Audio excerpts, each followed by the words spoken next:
نحمده ونصلي على رسوله الكريم اما بعد فاعوذ بالله من الشيطان الرجيم بسم الله الرحمن الرحيم رب اشرح لي صدري ويسر لي امري واحلل عقدة من لساني يفقهوا قولي۔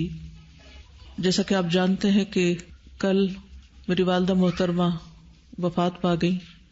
کسی کی بھی وفات انسان کو جہاں دکھی کرتی ہے، اس کی جدائی انسان کے لیے تکلیف دہ ہوتی ہے، اس انسان کے جانے کی کمی شدید محسوس ہوتی ہے، وہاں اپنی موت کا بھی خیال شدت سے آتا ہے۔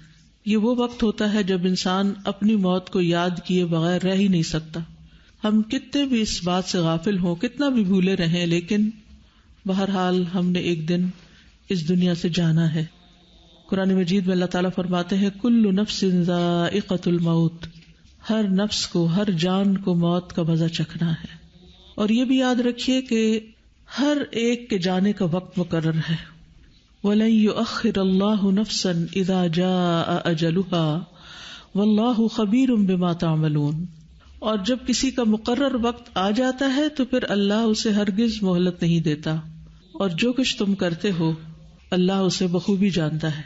جیسا کہ آپ جانتے ہیں کہ والدہ محترمہ جو تھی وہ کئی سالوں سے مسلسل یہاں ایک ہمبل طالب علم اور علم کے محبت کرنے والے انسان کی طرح تقریباً روزانہ آتی تھی، سوائے کسی سفر کی وجہ سے یا شدید بیماری کی وجہ سے۔ چھوٹی موٹی تکلیف اور چھوٹی موٹی دکھ درد تو انہوں نے کبھی اس کی پرواہ ہی نہیں کی تھی۔ بڑھاپا بذات خود ایک بیماری بن جاتا ہے انسان کے لیے، لیکن انہوں نے کبھی اس بات کو محسوس نہیں کیا اور اپنے علم کا سفر جاری رکھا۔ بدھ کے دن وہ یہاں تشریف لائی ہیں اور حسب معمول انہوں نے اپنی کلاسز اٹینڈ کی ہیں، اور حسب معمول وہ یہاں سے واپس گئی ہیں، اور شام تک، رات تک وہ بالکل ٹھیک تھی۔ رات کچھ تھوڑی بہت طبیعت اوپر نیچے ہوئی ہے، لیکن وہ تو ایک بزرگ انسان کا معمول ہوتا ہے۔ اور صبح کے وقت ان کی طبیعت تھوڑی خراب ہوئی، اور ماشاءاللہ جیسے آپ جانتے ہیں تہجد گزار بھی تھیں اور اشراق کی نماز کی بھی بہت زیادہ پابندی کرتی تھی۔ تو ان کی پوتیاں جو تھیں وہ اسکول جا رہی تھی تو ان کو کہتی ہیں جلدی جاؤ، تم لوگ دیر کر رہے ہو۔ اور چھوٹی والی پوتی کو انہوں نے اپنے بیگ سے ٹافی نکال کے دی، اور اس کے بعد ان کے پیٹ میں شدید درد اٹھا، اور بیسیکلی وہ ہارٹ اٹیک تھا، اروٹا ڈائسیکشن تھی، جس میں ہوتا یہ کہ شاہ رگ جو ہوتی ہے دل سے نکلنے والی جو مین رگ ہے، جو ہمارے باقی سارے جسم کو بھی پھر اس کے آگے شاخیں ہو کے خون سپلائی کرتی ہے، تو وہ اوپر برین کو بھی جاتی ہے، نیچے کڈنیز تک بھی جاتی ہے، تو وہ ساری ایک طرح سے اس میں ٹیئرز آگے پھٹ گئی، اور یہ اتنا شدید پین ہوتا ہے، اتنا شدید کہ اس سے سروائیو کرنا اس کا مشکل ہوتا ہے۔ تو وہ وضو میں تھی، اسی وقت انہوں نے نماز شروع کر دی کہ اگر میں نے جانا ہی ہے تو میں نماز کی حالت میں جاؤں۔ تو بہرحال نماز پڑھتے ہوئے وہ گری ہیں، اور ان کے منہ پہ بھی چوٹ آئی اور پھر بے ہوش ہو گئی، اور پھر اس کے بعد کل ان کی ڈیتھ ہو گئی۔ اور یہ 3-4 دن پچھلے جو تھے ہاسپٹل میں مسلسل الحمدللہ ان کے بچے، ان کے بچوں کے بچے ان کے پاس رہے۔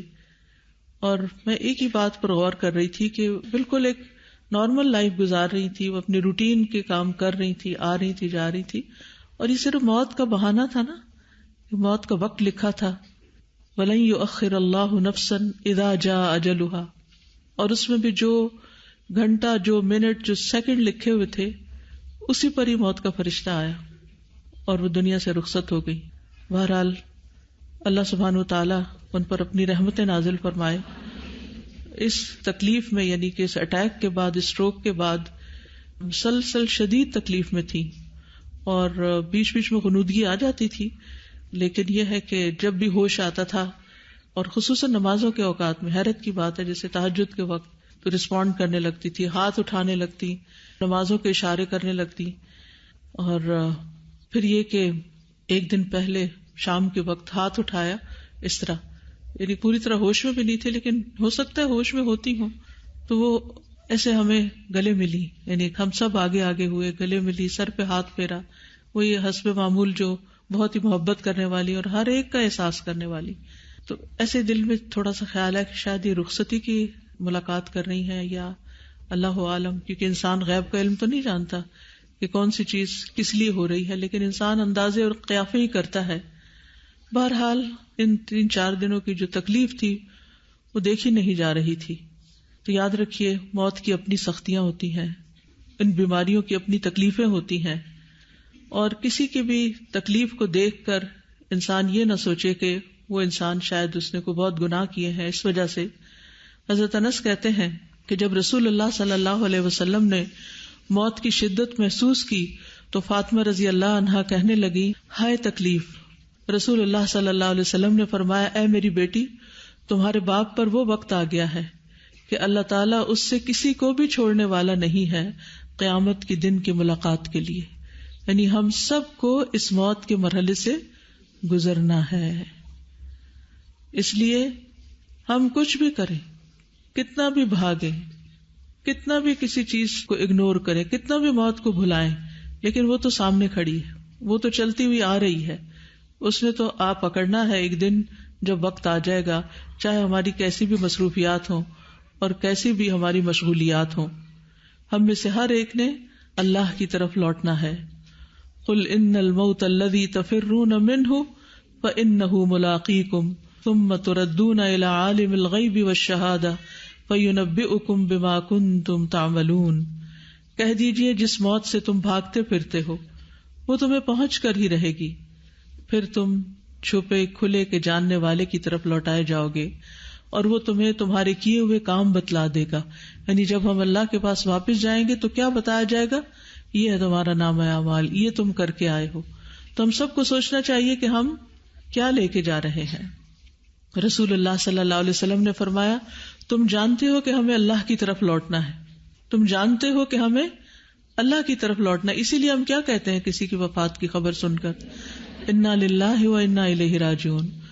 پھر جنت کی طرف یا جہنم کی طرف جانا ہے، اور وہ ایسی مستقل اقامت گاہ ہے کہ وہاں سے روانگی نہیں ہوگی، اس سے آگے کا کوئی سفر نہیں. وہ ایسی ہمیشگی ہے کہ جس میں موت نہیں آئے گی، اور وہاں ایسے جسم ہوں گے کہ جو مرنے والے نہیں ہوں گے، جن پر فنا نہیں ہوگی. اور یہ بھی یاد رکھیے کہ موت کی سختی ایک اٹل حقیقت ہے. قرآن مجید میں آتا ہے وجاءت سکرۃ الموت بالحق ذلک ما کنت منہ تحید. موت کی سختی حق لے کر آ پہنچی یا حق کے ساتھ آ گئی، یہی ہے جس سے تو بھاگتا پھرتا تھا. یعنی انسان اس کو فیس نہیں کرنا چاہتا اور وہ سامنے آ جاتی ہے. رسول اللہ صلی اللہ علیہ وسلم کی وفات کے وقت آپ کے پاس ایک بڑا پانی کا پیالہ تھا جس میں آپ اپنا ہاتھ ڈالتے تھے اور پھر اس ہاتھ کو چہرے پر ملتے تھے اور فرماتے لا الہ الا اللہ، بلا شبہ موت میں تکلیف ہوتی ہے. پھر آپ اپنا ہاتھ اٹھا کر فرماتے پھر رفیق الاعلی، یہاں تک کہ آپ کی روح مبارک قبض کر لی گئی. حضرت عائشہ کہتی ہے کہ نبی صلی اللہ علیہ وسلم کی وفات ہوئی تو آپ میری ہنسلی کی ہڈی اور ٹھوڑی کے درمیان سر رکھے ہوئے تھے نس جگہ. جب سے میں نے نبی صلی اللہ علیہ وسلم پر موت کی سختی دیکھی ہے، اس کے بعد میں نے موت کی سختی کو کسی کے لیے برا نہیں سمجھا. یعنی اللہ کے رسول صلی اللہ علیہ وسلم جو اللہ کے بہت پیارے تھے، محبوب تھے، ان پر بھی تکلیف گزری. تو پھر ہم سب کو اپنے بارے میں سوچنا چاہیے کہ ہم اس کے لیے اللہ تعالیٰ سے کتنی دعائیں کریں، کتنی فریادیں کریں اور کتنی اس کی تیاری کریں. لیکن مومن کی موت جو ہوتی ہے وہ دوسری موتوں سے مختلف ہوتی ہے. اسے مرتے ہی سلامتی اور جنت کی بشارت دی جاتی ہے. سورۃ النحل میں آتا ہے الذین تتوفاہم الملائکۃ طیبین یقولون سلام علیکم ادخلوا الجنۃ بما کنتم تعملون. ادخلوا الجنۃ بما کنتم تعملون. وہ لوگ جو پاک سیرت ہوتے ہیں، فرشتے ان کی روح قبض کرنے آتے ہیں تو کہتے ہیں تم پر سلام ہو، جو اچھے عمل تم کرتے رہے اس کے صلے میں جنت میں داخل ہو جاؤ. اسی طرح یہ پکار آتی ہے یا ایتھا النفس المطمئنہ ارجعی الی ربک راضیۃ مرضیہ فادخلی فی عبادی وادخلی جنتی. اے نفس مطمئنہ، اپنے رب کی طرف لوٹ چل، تو اس سے راضی، وہ تجھ سے راضی، بس میرے خاص بندوں میں داخل ہو جاؤ اور میری جنت میں داخل ہو جاؤ. اور خصوصاً اگر انسان بہت نیک ہو تو اس کی رخصتی کا وقت ایسا ہوتا ہے فَأَمَّا إِن كَانَ مِنَ الْمُقَرَّبِينَ فَرَوْحٌ وَرَيْحَانٌ وَجَنَّةُ نَعِيمٍ وَأَمَّا إِن كَانَ مِنْ أَصْحَابِ الْيَمِينِ فَسَلَامٌ لَكَ مِنْ أَصْحَابِ الْيَمِينِ. بس اگر وہ مقربین میں سے ہے تو اس کے لیے راحت عمدہ رزق اور نعمت والی جنت ہے، لیکن اگر وہ دائیں ہاتھ والوں میں سے ہوا تو تجھ پر سلام ہو کہ تو دائیں ہاتھ والوں میں سے ہے، یعنی اس کو بھی فرشتے آ کر سلام کرتے ہیں. امی کی وفات کے وقت زکیہ پاس تھی. السلام علیکم. وعلیکم السلام. جب امی کی وفات ہوئی تو میں اور میری بیٹی یہ ساتھ ہی بیٹھی، سعودیہ سے آئی تھیں نانیما کو ملنے کے لیے. ہم دونوں پاس تھے اور ڈاکٹر شاہین مفتی بھی جو شفا ہاسپٹل میں ہوتی ہیں، ان کی امی سے بہت محبت تھی تو ان کا ہاتھ امی کے ہاتھ میں تھا. اور امی اٹھی ہیں، حالانکہ ان کو نیند کے لیے انجیکشن لگاتے تھے تاکہ ان کی تکلیف میں کمی ہو سکے، لیکن ان کی جب آنکھ کھلی ہے تو میں نے پوچھا آپ پانی پئیں گی؟ کہتی ہاں. پھر میں نے ان کو پانی پلایا، تھوڑا سا سرنج میں ڈال کے پانی دیا گیا کیونکہ منہ بہت ڈرائی ہو چکا تھا، آکسیجن لگی ہوئی تھی. اور پانی پینے کے بعد میں نے پوچھا آپ ذکر کر رہی ہیں؟ یاد دہانی کراتے رہتے تھے تاکہ ذکر ہوتا رہے. تو کہتے ہیں اشارے سے ہاں. پھر میں نے کہا چلیں تھوڑا سا اونچی آواز سے کوشش کریں کلمہ پڑھنے کی. تو میں نے ان کو کلمہ پڑھوایا، لا الہ الا اللہ، 2-3 دفعہ ان کو کہلوایا. کلمہ کہہ کے وہ پھر آکسیجن ماسک لگانے لگے تو لگا دیا انہوں نے ماسک. امی ابھی ایک لمحہ گزرا ہے بس، تو ایسے رائٹ سائڈ سے ہم نے ان کو لیفٹ سائڈ پہ کروٹ دلائی ہوئی تھی تاکہ وہ تھوڑا ریسٹ کر لیں. تو ایک دم سے رائٹ پہ جیسے کوئی آتا ہے تو دیکھتے ہیں نا، پوری آنکھیں کھول کے تو ایک دم سے رائٹ سائڈ پہ دیکھا اور اس طرح کیا اور امی نہیں تھی. ایک لمحے میں ان کی جان نکلی ہے. پھر میں نے ان کی آنکھیں بند کر دی اور ہم لوگ ذرا اور مزید کلمہ پڑھنا شروع ہوئے، ساتھ میں سورہ یاسین شروع کر لی کیونکہ امی بہت زیادہ قرآن پاک پڑھا کرتی تھی. تو سورہ یاسین ان کو سنانے لگ گئے کیونکہ ابھی پتہ چل رہا تھا کہ ہارٹ بیٹ ہے، ابھی بی پی ڈاؤن جا رہا ہے، سب ڈیجٹس آ رہے تھے اوپر. تو جب تک سورہ یاسین چلتی رہی ان کی ہارٹ بیٹ چلتی رہی، اور جیسے سورہ یاسین ختم ہوئی تو ان کا دل بند ہو گیا. پھر وہ ماسک وغیرہ اتارا، وہ جو بھی پنیں وغیرہ لگی ہوئی تھیں اتاری. لیکن ہم پھر اللہم اغفر لہا ورحمہا وعافہا اور دعائیں، اذکار، کلمہ، مطلب جو بھی ہو سکا ہم جو وہاں کھڑے تھے ہم لوگوں نے پڑھے رکھا.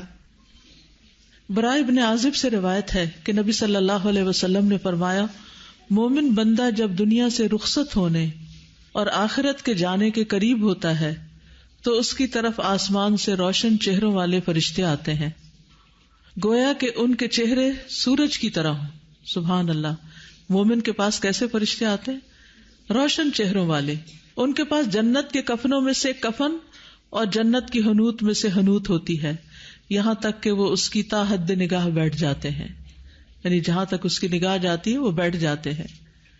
پھر ملک الموت علیہ السلام آ کر اس کے سرہانے بیٹھ جاتے ہیں اور کہتے ہیں، ایتھا النفس الطیبہ اخرجی الی مغفرۃ من اللہ ورضوان، اے پاکیزہ نفس اللہ کی مغفرت اور رضامندی کی طرف نکلو.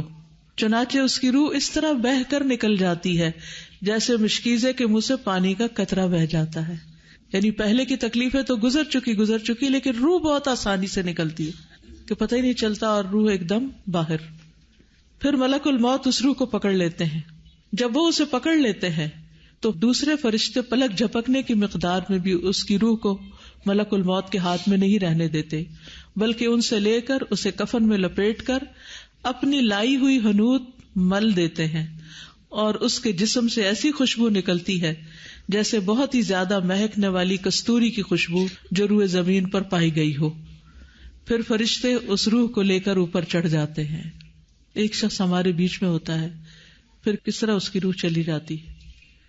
تو جب وہ فوت ہو گئی تو جو ہی مجھے پتا چلا تو میرے ذہن میں پہلی بات یہی آ رہی تھی کہ اس وقت پتہ نہیں روح کون سی منزل پر ہوگی، کہاں تک پہنچ چکی ہوگی.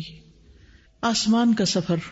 برائے ابن عازب روایت کرتے ہیں کہ نبی صلی اللہ علیہ وسلم نے فرمایا، فرشتے اس روح کو لے کر اوپر چڑھ جاتے ہیں، اور فرشتوں کے جس گروہ پر بھی ان کا گزر ہوتا ہے وہ گروہ پوچھتا ہے، ما ھذا الروح الطیب، یہ کتنی پاکیزہ روح ہے، یہ کس کی روح ہے. اب آپ دیکھیے کہ اگر آپ ایمان کی حالت میں زندگی بسر کرتے ہیں، نیک کام کرتے ہوئے بسر کرتے ہیں، تو روح نکلتی کیسے ہے، اور پھر کس طرح اس کو اچھے کفن میں لپیٹ کر، اور کتنے اچھے فرشتے آتے ہیں اور پھر کس طرح لے کے جاتے ہیں. اور راستے میں بھی جہاں سے گزرتی ہے فرشتوں کے گروہ جو ہیں وہ پوچھتے ہیں یہ کون پاکیزہ روح ہے. لفظ پہ غور کیجئے, ما ھذا الروح الطیب. وہ جواب میں کہتے ہیں فلاں بن فلاں, یہ فلاں کی روح ہے.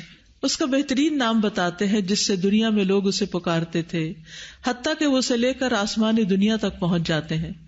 وہ اس کے لیے دروازہ کھلواتے ہیں تو ان کے لیے دروازہ کھول دیا جاتا ہے. تو ہر آسمان کے مقرب فرشتے اس کے ساتھ ساتھ چلتے ہیں اس آسمان کی طرف جو اس کے بعد آتا ہے, اور اس طرح اسے 7ویں آسمان تک پہنچا دیا جاتا ہے. یہ بات میں اس لیے دہرا رہی ہوں کہ جب موت قریب سے ہو کے گزرتی ہے تو اس کے ساتھ ہم امیجن بہتر کر سکتے ہیں کہ روح اور انسان کہاں کہاں تک جا رہا ہے. آسمان والے نیک روح کو مسلسل مرحبا کہتے رہتے ہیں, اس کے لیے وہاں ویلکم ہوتا رہتا ہے. ابو ہریرہ سے مروی ہے کہ نبی صلی اللہ علیہ وسلم نے فرمایا, فرشتے مومن کی روح کو آسمان کی طرف چڑھا لے جاتے ہیں, پھر آسمان کا دروازہ کھلتا ہے. پوچھا جاتا ہے یہ کون ہے؟ کہا جاتا ہے فلاں شخص ہے. وہ کہتے ہیں مرحبا بالنفس الطیبہ کانت فی الجسد الطیب ادخلی حمیدتا وابشری بروح وریحان ورب غیر غضبان. مرحبا پاک نفس کو جو پاک بدن میں تھی, داخل ہو جاؤ اے قابل تعریف, اور خوش ہو جاؤ اللہ کی رحمت اور خوشبو سے, اور اس رب سے جو تجھ پر ناراض نہیں. یہ ہے وہ جملہ جو ہم سب سننا چاہتے ہیں کہ ہمارا رب ہم سے ناراض نہیں. برابر اس سے یہی کہا جاتا ہے یہاں تک کہ روح اس آسمان تک پہنچتی ہے جہاں اللہ عز و جل ہے, اوپر تک چلی جاتی اعلی علیین تک. اور خصوص شہداء کی روحیں تو پھر وہ عرش کے نیچے جو قندیلیں لٹک رہی ہیں اس میں رکھی جاتی ہے. کتنا خوبصورت ہے یہ سفر, اتنا دور کا سفر. لیکن اگر انسان پاکیزہ زندگی گزارے, اور پھر خاص طور پر یہاں پاکیزہ جسم کی بات کی گئی, طہارت کا اہتمام, صفائی کا اہتمام, نمازوں کا اہتمام. ایک مسلمان جو دن میں 5 دفعہ نماز پڑھتا ہے اس کے لیے پاکیزگی کا کتنا اہتمام کرنا ہوتا ہے. صحیح طور پر استنجا کرے, صحیح طور پر اپنے جسم کو صاف رکھے, وضو صحیح طور پر کرے, نہانے کی ضرورت ہو تو صحیح طور پر نہائے. امی جان کے بارے میں بھی میں اس بات کی گواہی دیتی ہوں کہ انہیں اپنی پاکیزگی کا بہت زیادہ خیال رہتا تھا. چھوٹے چھوٹے بچے تھے, ہم 12 بہن بھائی تھے ماشاءاللہ. آج آپ دیکھیں کسی عورت کے 2 بچے بھی ہوتے تو اٹھا اٹھا کے پھینکتی کہ ہم سے نہیں پالے جاتے. اور اب تو ہم بہت مصروف ہو گئے, نماز روزہ قرآن سب کچھ بھول جاتا ہے. لیکن ہم نے نہیں ان کو کبھی دیکھا کہ کبھی قرآن کا ناغہ کیا ہو یا کبھی نماز چھوڑی ہو. اور اگر بچے پیشاب کرتے تھے تو بار بار ہم دیکھتے تھے کہ وہ واش روم جاتی اور جا کر اپنی ٹانگیں دھو رہی ہیں اور جسم دھو رہی ہیں, کیونکہ اس زمانے میں پیمپرز کا رواج نہیں تھا اور نہ ہی کوئی ایسی فیسلٹیز ہوتی تھی. اور جس عورت کے 12 بچے ہوں, بلکہ 13 ہوئے تھے, ایک فوت ہو گیا, تو آپ سوچئے کہ وہ کتنے فریکوینٹلی ایک کے بعد ایک چھوٹا بچہ ہی نہیں, چھوٹے بچے کے بغیر گود خالی نہیں ایک طرح سے کہ جو اس ایج کو ہو, لیکن انتہا درجے کی پاکیزگی کا خیال رکھتی تھی. پھر روح کو آسمان سے دوبارہ نیچے لایا جاتا ہے. برائے ابن عازب کہتے ہیں نبی صلی اللہ علیہ وسلم نے فرمایا جب روح کو 7ویں آسمان تک لے جایا جاتا ہے تو اللہ تعالیٰ فرماتے ہیں کہ میرے بندے کا نامہ اعمال علیین میں لکھ دو اور اسے واپس زمین کی طرف لے جاؤ, کیونکہ میں نے اپنے بندوں کو زمین کی مٹی سے ہی پیدا کیا, اسی میں لوٹاؤں گا, اسی سے دوبارہ نکالوں گا. چنانچہ اس کی روح جسم میں واپس لوٹا دی جاتی ہے. مومن میت جلد قبر کی طرف جانے کی خواہش رکھتی ہے, اس لیے جنازوں میں تاخیر نہیں کرنی چاہیے کہ فلاں بھی آ جائے, فلاں بھی آ جائے, وہ منہ دیکھ لے, وہ منہ دیکھ لے. ٹھیک ہے, ایک حد تک سب کا خیال کرنا چاہیے, لیکن اب لوگوں کی خاطر میت کو تو اپنے اصل مقام تک پہنچنے سے نہیں روکنا چاہیے. اسی لیے کل تقریباً 11:30 اور 11:45 کے بیچ میں ڈیتھ ہوئی اور 2:45 بجے نہلا کر ان کو بالکل تیار کر کے رکھ دیا گیا تھا. آپ میں سے بہت سے لوگوں نے ماشاءاللہ دیکھا بھی, اور الحمدللہ مغرب کی نماز کے بعد جنازہ پڑھ کر ان کو دفنا دیا گیا. تو کوشش یہی تھی کہ ہر چیز سنت کے مطابق ہو اور جلد اپنی منزل تک پہنچے. نبی صلی اللہ علیہ وسلم فرماتے تھے جب جنازہ رکھا جاتا ہے پھر لوگ اسے کاندھوں پر اٹھاتے ہیں, اس وقت اگر مرنے والا نیک ہوتا ہے تو کہتا ہے قدمونی قدمونی, مجھے جلدی لے کے چلو, مجھے جلدی لے کے چلو. جب وہ دفنا دیا جاتا ہے تو باہر والوں کے قدموں کی چاپ سنتا ہے, کیونکہ روح اب کہاں ہے, جسم میں آ گئی ہے. اب جسم میں روح آ جائے واپس تو آپ سوچئے انسان اپنے ماحول سے ایک طرح سے جاگ اٹھتا ہے نا کہ میں یہ کہاں ہوں. تو وہ وقت کیسا ہوگا کہ جب انسان منو مٹی نیچے اپنے آپ کو پھر محسوس کرے کہ میں کہاں ہوں، اور پھر اس کے کانوں میں آواز بھی آ رہی ہو کہ سب چھوڑ کے مجھے جا رہے ہیں. اس لیے عثمان بن عفان سے روایت ہے کہ نبی صلی اللہ علیہ وسلم جب میت کی تدفین سے فارغ ہو جاتے تو اس کے پاس کچھ دیر ٹھہرتے اور فرماتے اپنے بھائی کے لیے مغفرت طلب کرو، اس کے لیے ثابت قدمی کی دعا کرو کیونکہ اب اس سے سوال ہوگا. لیکن افسوس یہ کہ ہمارے ہاں کیا ہوتا ہے، ادھر جنازہ اٹھا، ادھر ہم باتوں میں مصروف ہو گئے، آپس کی میل ملاقات میں ہم اس کو ایک سوشل گیدرنگ بنا لیتے ہیں، اور دیر کے بعد رشتے دار ملے ہوتے ہیں. ٹھیک ہے ملنا ہے، ابھی ٹھہر کے تھوڑی دیر کے بعد بہت باتیں کر لیں، لیکن اس وقت تھوڑا سا وقار اور سکینت میں وقت گزارے. اپنی پڑ گئی ہم کو، ہم میت کے بارے میں تو کچھ سوچیں اور ان کے لیے تو کچھ دعائیں کریں. تو ایسے موقع پر اگر ہمیں واقعی جانے والے سے محبت اور پیار ہو تو ہم اپنی خواہش چھوڑ کر پہلے اس کے لیے دعا کریں، اور خاص طور پر جو قبرستان میں موجود ہوں وہ دفناتے ہی نہ وہاں سے چلے جائیں بلکہ تھوڑا سا رکیں. پھر قبر کے 3 سوالوں کی باری آتی ہے. حدیث میں آتا ہے قبر میں دفن کرنے کے بعد میت کو کہا جاتا ہے کہ اب اٹھ کر بیٹھ جاؤ، تو وہ بیٹھ جاتا ہے. اس کے لیے سورج کی شکل بنا دی جاتی ہے گویا وہ غروب ہونے کے قریب ہے، یعنی عصر کا وقت جا رہا ہو.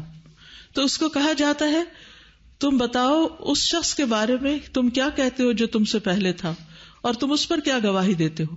یعنی نبی صلی اللہ علیہ وسلم کے بارے میں پوچھا جاتا ہے تو وہ کہتا ہے مجھے چھوڑ دو کہ میں نماز پڑھ لوں. یہ کون کہے گا کہ میں نماز پڑھ لوں؟ جو دنیا میں کہتا ہے کہ چھوڑو میں اپنے کام چھوڑوں، اور لوگوں کو بھی ایکسکیوز کر کے اٹھ جاتا ہے اور اپنی نماز کی فکر کرتا ہے. وہ کہتے ہیں یقیناً تم ایسا کرو گے، پہلے ہمیں اس بارے میں خبر دو جس کے بارے میں ہم تجھ سے پوچھ رہے ہیں. براء بن عازب کہتے ہیں کہ انہوں نے کہا کہ ہم رسول اللہ صلی اللہ علیہ وسلم کے ساتھ ایک انصاری کے جنازے میں گئے. ہم قبر کے پاس پہنچے تو ابھی لحد تیار نہیں ہوئی تھی، تو رسول اللہ صلی اللہ علیہ وسلم بیٹھ گئے اور ہم بھی آپ کے ارد گرد بیٹھ گئے گویا کہ ہمارے سروں پر پرندے ہوں. آپ کے ہاتھ میں چھڑی تھی، آپ اس سے زمین کرید رہے تھے. آپ نے اپنا سر اٹھایا اور فرمایا اللہ سے قبر کے عذاب کی امان مانگو. یعنی اس وقت لحد تیار نہیں ہوئی تھی اور آپ یہ دعا سکھا رہے تھے. آپ نے 2 یا 3 بار یہ فرمایا اور فرمایا جب لوگ واپس جاتے تو میت قدموں کی آہٹ سنتی ہے، جبکہ اس سے یہ پوچھا جا رہا ہوتا ہے اے فلاں تیرا رب کون ہے، تیرا دین کیا ہے اور تیرا نبی کون ہے. یہ ہے اصل ٹیسٹ، یہ ہے اصل امتحان. اور پھر جب وہ کہتا ہے دینی الاسلام اور پھر ہوا رسول اللہ اور ربی اللہ، تو پھر وہ پوچھتے ہیں تجھے کیسے علم ہوا؟ وہ کہتا ہے قرأت کتاب اللہ فآمنت بہ وصدقت، میں نے اللہ کی کتاب پڑھی، میں اس پر ایمان لایا اور اس کی تصدیق کی. تو خوش قسمت ہے آپ جو اللہ کی کتاب پڑھ رہے ہیں، کیونکہ اگر اللہ کی کتاب نہیں پڑھی تو کیا پتا کہ اس میں کیا لکھا ہے، کیا کہتی ہے یہ، اور پھر وہاں کے ٹیسٹ میں کیا جواب دیں گے. پھر کیا ہوتا ہے، ایک منادی کرنے والا اعلان کرتا ہے تحقیق میرے بندے نے سچ کہا، اسے جنت کا بستر بچھا دو، اس کو جنت کا لباس پہنا دو، اس کے لیے جنت کی طرف سے دروازہ کھول دو. اللہ کرے کہ ہماری والدہ کے لیے ایسا ہی ہوا ہو. فرمایا جنت کی طرف سے وہاں کی ہوائیں، راحتیں اور خوشبوئیں آنے لگتی ہیں، اور اس کی قبر کو نگاہ کی وسعت کی حد تک، یعنی جہاں تک نگاہ جاتی ہے قبر وسیع معلوم ہونے لگتی ہے، اس کو وسیع کر دیا جاتا ہے. لیکن اس کے برعکس جو جواب نہ دے پائے اور جو کافر اور منافق ہے وہ جواب نہیں دے پاتا تو پھر اس پہ اندھا گنگا فرشتہ مقرر کر دیا جاتا ہے جس کے پاس بھاری گرز ہوتا ہے. اس پہ اس طرح مارتا ہے کہ اگر پہاڑ پہ بھی مارا جائے تو وہ مٹی مٹی ہو جائے. پھر قبر میں نیک اعمال مومن کی حفاظت کرتے. یہ جو قبر کا بیان ہے اور قبر کی بات ہے، مجھے اپنے بچپن کی سب سے پہلی تعلیم جو اپنی والدہ سے ملی تھی، مجھے وہ منظر آج تک نہیں بھولا کہ پہلے زمانے میں نیچے بیٹھ کے پکانے والے مٹی کے تیل کے چولہے ہوتے تھے، تو امی بیٹھ کے اس پہ کھانا پکا رہی تھی اور میں پاس بیٹھی ہوئی تھی. ان کا اکثر یہی ہوتا تھا کہ کھانا پکاتے وقت کھلاتے وقت ہم سب کو نیچے ہی پاس بٹھا لیا کرتی تھی. تو مجھے انہوں نے اس دن شاید مشکات شریف سے، کیونکہ میرے والد سے وہ پہلے پورا قرآن کا ترجمہ انہوں نے پڑھا، میری پیدائش سے تقریباً 8 دن پہلے ختم ہوا تھا ان کا قرآن تکمیل ہوئی تھی. پھر اس کے بعد یہ کہ جب ہم نے ہوش سنبھالی تو مسلسل انہیں کچھ نہ کچھ پڑھتے ہوئے پایا. تو انہوں نے شاید قبر کا بیان پڑھا تھا، تو سب سے پہلے قبر کے بارے میں انہوں نے مجھے بتایا. کھانے پکاتے ہوئے ساتھ ساتھ بتانے لگی قبر میں ایسے ہوتا ہے، فرشتہ آتا ہے، یہ سوال پوچھتا ہے. پھر یہ گرز کا لفظ پہلی دفعہ میں نے وہیں پر سنا اور میرا رنگ پیلا ہو گیا. خوف کے مارے. ہم تو کہتے ہیں نا بچوں کو نہ بتاؤ، بچے ڈر جائیں گے. نہیں تو پھر کب بتائیں گے؟ اور اگر بچپن میں ان کے دل میں یہ باتیں نہیں بیٹھی تو بڑے ہو کر کیا بیٹھیں گی؟ پھر یہ ہوا کہ اتنے میں میرے ماموں آ گئے. مجھے یہ بھی یاد ہے، وہ کہتے تم اس کو کیا بتا رہی ہے، تم نے دیکھا نہیں اس کا رنگ کتنا پیلا ہو رہا ہے. لیکن آپ دیکھیے رات بھی یہی میں غور کر رہی تھی، من کہتی کہ وہ ماں جو ہمیشہ سے قبر کے بارے میں فکر مند رہتی تھی، آج قبر میں پہلی رات ہے ان کی. اللہ اس رات کو ان کے لیے دنیا کی ہر رات سے زیادہ پرسکون بنا دے اور ان کے لیے راحت اور آرام. اور دنیا میں ظاہر بزرگوں کو رات کو کئی دفعہ واش روم جانا پڑتا ہے، کئی قسم کی تکلیفیں لاحق ہو جاتی ہیں، نیند نہیں آتی. آپ نے بھی کبھی دیکھا ہوگا کہ کلاس میں ان کو کبھی جھونکا آ جاتا تھا کیونکہ رات کی نیند ان کی پوری نہیں ہوتی تھی. تو وہ یہ نہیں کرتی تھی کہ صبح اٹھ کے پھر وہ آرام کرنے لگ جائے، وہ دوبارہ پھر کلاس میں آ جاتی تھی، سوتے جاگتے. اور مین جو ٹی کیو کا ہال ہے اس میں ان کے لیے اسی لیے بیڈ بھی لگوایا گیا تھا. تو میں امی سے کہتی تھی کہ آپ کو جب زیادہ تھکاوٹ ہو تو آپ بس اس میں لیٹ جایا کریں. جیسے ہم اپنے باقی تمام اسٹوڈینٹس کو بھی کہتے ہیں کہ بخار بھی ہو تو کلاس میں لیٹ جائیں، بجائے اس کے کہ ہاسٹل کے کمرے میں اکیلے لیٹیں یا گھر میں لیٹنے کے. کچھ نہ کچھ تو کان میں اچھی بات جاتی رہے گی تاکہ علم کا سفر جو ہے وہ جاری رہے. تو بہرحال جس شخص نے ساری زندگی قبر کی اتنی فکر کی ہو اور اپنے بچوں کے دل میں بھی یہ فکر ڈالی ہو، امید ہے کہ اللہ نے ان کے ساتھ احسان کا معاملہ کیا ہوگا. اب مومن کی حفاظت قبر میں کیسے ہوتی ہے، کیا کیا چیزیں وہاں کام آتی ہیں؟ حدیث میں آتا ہے کہ میت کو جب اس کی قبر میں رکھا جاتا ہے تو وہ ان کے پلٹ جانے کے وقت ان کے جوتوں کی آواز سنتا ہے. اگر وہ مومن ہوتا ہے تو نماز سراہنے کی طرف آ جاتی ہے، اور وہ تو گئی بھی نماز کی حالت میں، یعنی ایک طرح سے ہوش ان کا گیا. روزہ اس کے دائیں طرف ہوتا ہے، زکوٰۃ اس کے بائیں طرف ہوتی ہے، اور دیگر نیک کام، صدقہ، صلہ رحمی، نیکی اور لوگوں سے احسان اس کے پاؤں کے پاس ہوتے ہیں. السلام علیکم ورحمۃ اللہ وبرکاتہ. ماشاء اللہ امی پہلے منڈے تھرسڈے بھی ہمیشہ روزہ رکھا کرتی تھی نا، تو میں ان سے لڑائی کرتی تھی، امی آپ کی صحت اتنی اچھی نہیں ہے تو آپ اس طرح نہ کیا کریں، آپ نا ایام بیت کے روزے چلے رکھ لیں. تو ماشاء اللہ وہ ضرور اس کو بھی رکھتی تھی، اور پھر میں نے ان کو ڈیٹ بتانی ہوتی تھی نا کہ صبح ایام بیت ہے. تو اس مہینے ابھی کنفرم نہیں تھا مجھے کہ ٹیوزڈے ہے یا وینسڈے نا، تو میں نے کہا امی ٹیوزڈے لگتا ہے بن رہا ہے لیکن پھر بھی میں آپ کو کنفرم کروں گی نا. لیکن امی نے ٹیوزڈے کو ہی روزہ رکھ لیا، اتنا ان کو جلدی ہوتی تھی ماشاءاللہ روزہ رکھنے میں بھی. تو میں نے کہا آج تو ہے ہی نہیں وینسڈے کو، اب تو آپ اس کو کھول لیں، افطار کر لیں، اتنے مہمان بھی آئے ہوئے ہیں. تو امی نے کہا نہیں میں اس کو ضرور کمپلیٹ کروں گی. اب تو اس آخری مہینے کے بھی انہوں نے ایام بیس کے روزے بھی رکھے تھے ماشاءاللہ انہوں نے ایام بیس. اور ہم اچھے بڑے جوان ہو کر سب کچھ ہوتے ہوئے بھی ہم سوچتے ہیں یہ کام ہے، وہ کام ہے، یہ بیماری ہے، وہ بیماری ہے، اور اس کی پابندی نہیں کرتے. پھر اس کے بعد آپ دیکھیے کہ صدقہ آج بھی عارفہ بتا رہی تھی کہ کس طرح روزانہ الہدا آ کر وہ صدقہ کرتی تھی. الحمدللہ صدقہ کی ان کی روز کی روٹین تھی، اور چونکہ میرے سے ہی وہ چینج کرواتی تھی کہ چینج میرا ختم ہو گیا صدقہ کرنے کے لیے تو وہ کرو. تو میں ان کا پرس دیکھ رہی تھی کھول کے، تو صدقے کے پیسے جو انہوں نے آنے والے دنوں میں کرنا تھا وہ موجود تھے نا، کیونکہ ان کی روٹین تھی اور وہ حدیث کے مطابق صدقہ کرتی تھی، جیسے کہ اتنا اتنا کرنا ہے جو انہوں نے بخاری میں پڑھا تھا. تو میرا ایک بہت ہی زیادہ مجھے خوشی بھی ہوئی اس بات کی کہ الحمدللہ یہ ان کا ایک انتہائی مستقل عمل تھا، اور اللہ تعالیٰ اس پہ انہیں یقیناً بہترین جزا دے گی. روزے کی بھی بات ہوئی ہے تو صرف ایام بیس کے یا منڈے اور تھرسڈے کا روزہ نہیں رکھتی تھی، ذی الحجہ کے 10 دن کے روزے، محرم کے روزے، یعنی جتنے بھی مسنون روزے ہیں وہ سارے وہ رکھتی تھیں. پچھلے جو 8 مہینے کی ان کی بیک بون کی تکلیف تھی اس کے بعد انہوں نے یعنی وہ روزے کچھ عرصہ بیچ میں چھوڑے، مگر اس بیماری کے بعد بھی جو رمضان آیا اور ہم سب نے امی سے بولا کہ آپ اتنی سخت بیماری کے بعد اٹھی ہیں تو اب جو ہے پلیز آپ روزوں کی تھوڑی سی پرہیز کر لیں. اور یہ بھی شیڈیول بتایا کہ 2 رکھیں، ایک چھوڑ دیں، ایک رکھیں، اس طرح کریں. لیکن امی نے رمضان المبارک کے کوئی روزے نہیں چھوڑے تھے الحمدللہ. شوال کے روزے بھی رکھتی تھی، اور وہ روزے رکھنے کے بعد میں یہ سوچ رہی تھی کہ ماشاءاللہ اتنی سخت بیماری سے وہ گزری ہیں، لیکن رمضان المبارک کا ایک روزہ بھی نہیں چھوٹا ان سے الحمدللہ، ایک بھی. اور اس رمضان میں بھی انہوں نے مکمل روزے رکھ لیے. اللہ کا بہت احسان ہے الحمدللہ.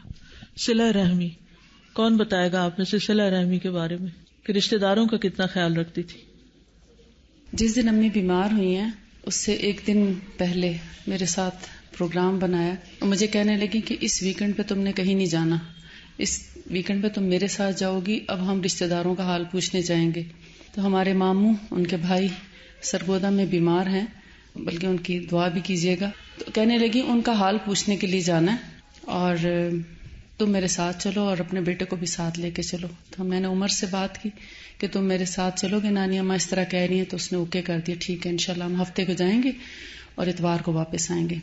تو میں نے کہا مجھے تو اس ویکنڈ پہ لاہور میں کام تھا۔